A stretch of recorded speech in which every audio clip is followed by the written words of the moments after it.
How do you go holding yourself in one situation when you're trying to write your Judge Your Neighbour worksheet?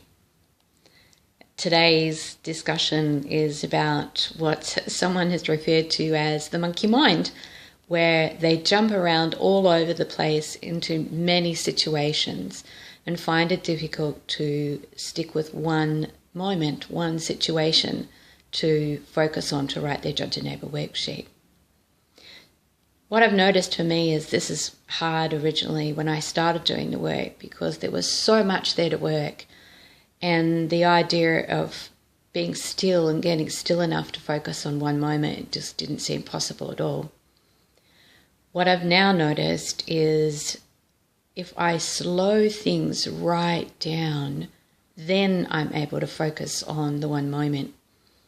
So what I do is get in touch with a situation, and it might be something where you notice that there's 4 or 5 or 6 moments or situations or times when you felt emotional during an interaction with someone, as an example. And what I then do is I treat that as if it's a whole movie. And then I go back and I slow that movie down as if I have remote control in my hand, and what I'm doing is I'm moving forward through the movie frame by frame. What this allows me to do is to notice those moments of emotion throughout this movie.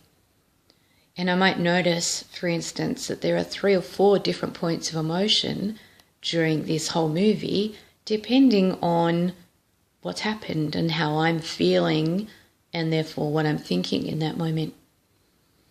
And by doing that, I begin to notice that there are these 3 or 4 different moments. And then what I do is I just go back and I pick one.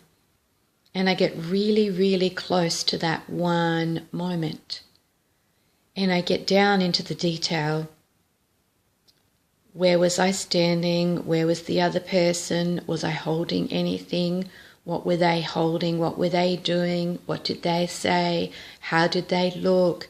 Get really specific, as if I'm creating a picture that's strong enough for someone else that's not seeing what I do to understand it.